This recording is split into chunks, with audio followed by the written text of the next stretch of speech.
un canton qui est très homogène. En fait, je ne voulais pas me présenter dans un canton bourgeois. Moi, ce que je voulais, c'est vraiment... Je me suis déjà présentée à Lutterbach, par exemple, à Wittenheim. Donc, dans des cantons ouvriers, vous voyez. Et si vous voulez, moi, je ne veux pas d'un public bobo. Je m'adresse vraiment aux gens tels qu'ils sont dans leur vie réelle, pas la... Vous voyez. Vous disiez canton homogène, ce que vous entendez par là? Parce que c'est un fond de vallée, il y a de l'agriculture. Alors, il y a surtout la forêt. Et donc, il y a des richesses ici, il y a des potentialités qu'on peut exploiter.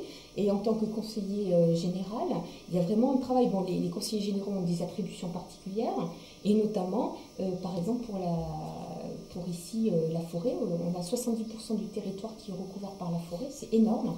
J'allais dire, c'est la richesse du canton. Le canton, sa richesse, c'est pas le tourisme, parce que les gens viendront pas, il faut pas se leurrer, je travaille dans le tourisme, donc je sais de quoi je parle. Donc dire le tourisme vert, c'est très joli, mais en fait, ça peut pas marcher. Les gens, on n'est pas dans un circuit touristique, donc on ne pourra pas augmenter les chiffres du tourisme. Par contre, ce qu'on peut travailler, parce que moi, je suis là pour donner du travail aux gens, pour fixer les gens, vous avez une école à Sicard qui va fermer, parce qu'il y a une démographie qui est en chute. Et donc, il faut ancrer les gens dans le canton, il faut maintenir les commerces, et il faut surtout donner du travail. Et la forêt, c'est vraiment la richesse parce que vous avez toute la filière bois qui n'est pas encore exploitée à fond ici. Alors, il y a des petites choses, mais il y a toute la carbochimie du bois. Il faut savoir que quand on fait de la carbochimie, donc de la chimie du bois, vous pouvez, par exemple, les arômes vanille que vous avez dans votre gâteau, c'est fait à partir du bois, de la carbochimie du bois. On fait de l'éthanol avec le bois. L'éthanol, c'est quand même le biocarburant le plus utilisé, surtout dans un contexte de pénurie à 1,60 € le litre de... 1,60 €. Donc, dans un contexte de pénurie de pétrole, l'éthanol, tous ces produits biocarburants ont vraiment de l'avenir. Et ça, c'est des propositions concrètes que je ferai. Moi, si je suis élue en tant que conseillère générale, je siège à la commission agriculture, cadre de vie, environnement, et je fais des propositions sur la carbochimie du bois, sur la filière bois. Ici à Masevaux, c'est vraiment l'idéal. Alors après, il faudra ouvrir les infrastructures, évidemment développer par rapport à la Franche-Comté, etc. Mais ça, c'est aussi du ressort du conseil général. Vous envisagez quoi alors? Bon, là on parle plutôt au niveau national, mais je veux dire, ce serait la suppression du quinquennat, ou comment vous fonctionnez? Alors en fait, vous voulez rétablir... Le royalisme, ça change tout et ça change rien. Ça change rien parce qu'on garde la constitution de la Ve République. Sauf qu'à la place du président de la République, on met un roi. Le roi est héréditaire et il est à vie. Bon, c'est pas un régime réactionnaire. Regardez l'Angleterre, regardez le Danemark. Aller vivre à Amsterdam, c'est pas une ville complètement réactionnaire. Donc le roi, même s'il est à vie, même si le pouvoir est héréditaire, il y a des contre-pouvoirs. C'est-à-dire qu'on ne change rien. On ne va pas faire une contre-révolution. Les deux assemblées restent. Il y a toujours le bicamérisme. Il y a toujours l'Assemblée nationale. Il y a toujours le Sénat. Simplement. Vous voyez, hier c'était la journée de la femme. Alors moi ça m'a fait beaucoup rire parce que une journée de la femme, la journée de la femme, et 364 jours pour les hommes. Est-ce que c'est normal? Est-ce que c'est normal? Et à l'Assemblée nationale c'est pareil. À l'Assemblée nationale il n'y a pas de femme. Moi je suis très fière de me présenter ici dans le canton. Parce que, je suis la seule femme. Je vous ai dit, l'autre, c'est une fantôme. C'est la Arlésienne. C'est pas moi qui le dis. Ouais, c'est les gens du canton qui m'ont dit que c'était une Arlésienne. C'est pas moi. Enfin, c'est vrai qu'on la voit pas, elle ne connaît pas, elle fait rien. Donc, du coup, je suis hyper fière de me présenter en tant que femme, vous voyez, au niveau du canton, parce que les femmes, je crois qu'il y a quelqu'un qui a écrit un bouquin, ces temps-ci, disant que si les femmes avaient eu plus de pouvoir, il n'y aurait pas eu la crise. Bon, je ne sais pas s'il faut...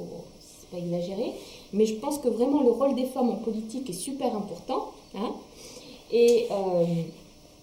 Et voilà, donc en fait, au niveau du royalisme, vous savez que c'est la seule institution qui donne une place à la femme avec la reine. La reine est complètement associée, donc pas au pouvoir, mais associée à son mari, en tant que cellule familiale. Et donc, nous, on a un projet politique, c'est faire des élections par collège. Et donc, il y aurait 4 collèges électoraux. Les électeurs voteraient dans un des 4 collèges. Et donc, il y aurait un collège pour les familles et donc les femmes.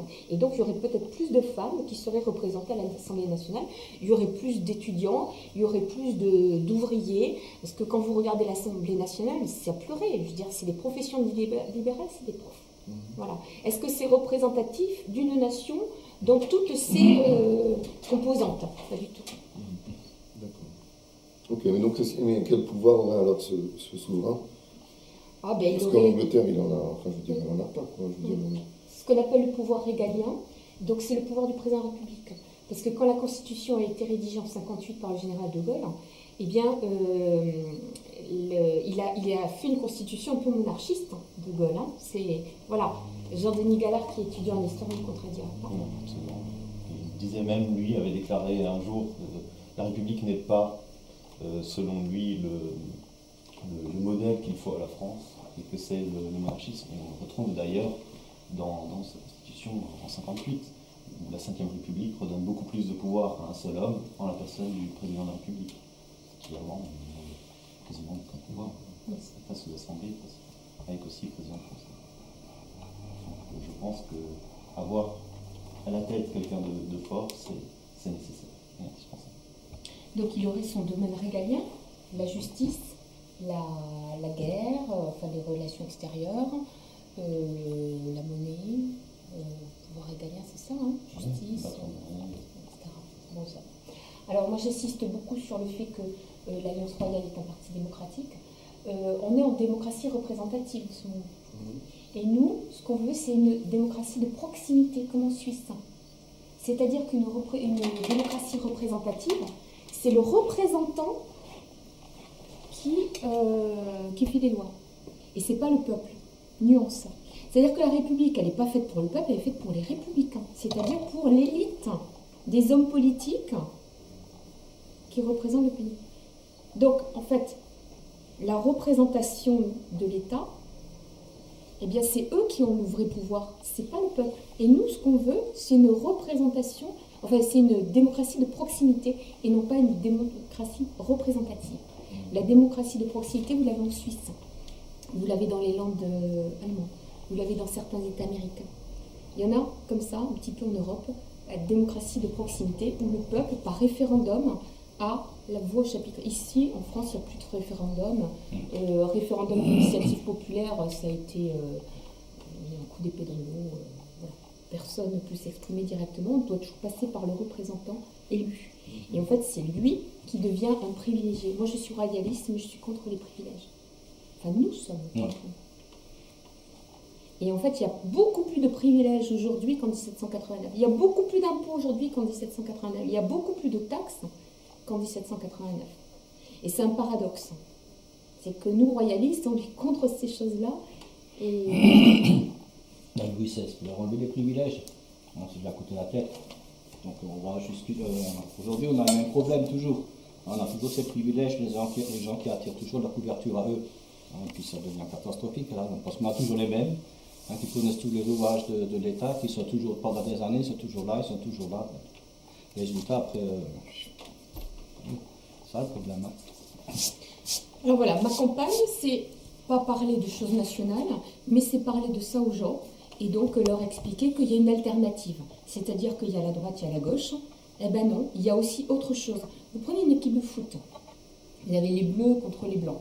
Bon, vous avez l'arbitre au milieu. Ça viendrait à l'idée de qui de prendre l'arbitre dans l'équipe des blancs?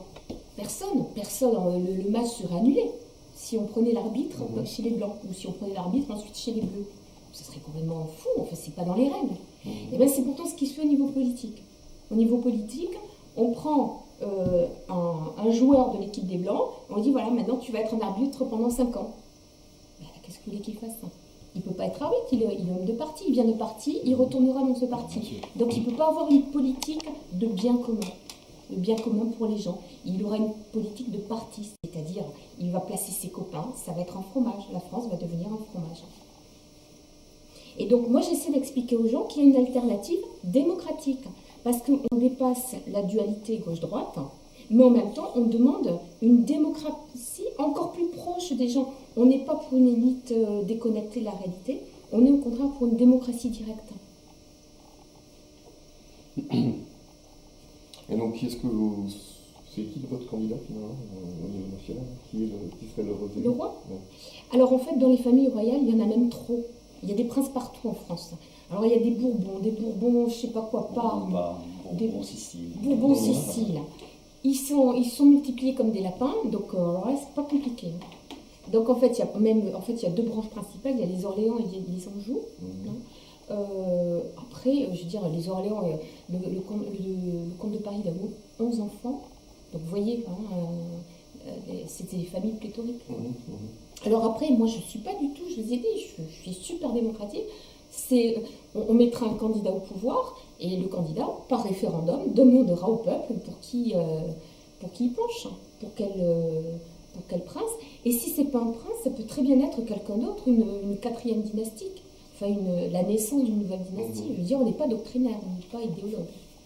L'important, c'est au niveau politique, vous voyez, au niveau des institutions, on veut un régime sur la durée, parce qu'il y a des défis énormes au point de vue de la gestion de l'État. Il y a des réformes à mener. Ces réformes ne se font pas en 5 ans, il faut le temps. Donc il faut qu'il y ait un roi qui voit sur le long terme. C'est tout simplement ça. Oui, parce qu'en France, c'est gauche-droite, les uns détruisent ce que les autres ils ont fait 5 ans avant, et après ils reviennent et ça recommence. C'est débile, ça. On perd du temps, on perd de l'argent. On n'avance pas, on recule. Tout le monde a compris qu'il y en a marre de ça. Gauche-droite, c'est comme à l'armée. Hein? Ok. Oui, on revient peut-être à la taille du canton. C'était juste que je me fasse une petite idée. Parce que c'est vrai que ça parle pas quand on dit alliance royale. On a l'air d'extraterrestre. Skyrock.com. Ben oui, pourquoi? Non, c'est vrai. Vous vouliez que j'écrive sur du parchemin? Non, c'est vrai, Skyrock.com. Ben oui, parce qu'on touche aussi des gens sur Skyrock. Okay.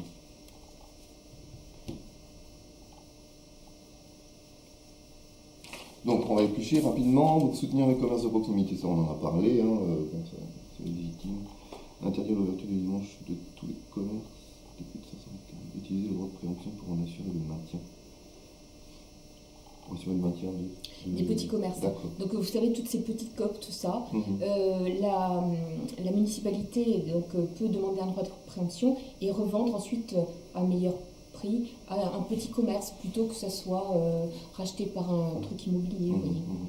Donc c'est pour maintenir, pour qu'il n'y ait pas d'évasion commerciale en fait.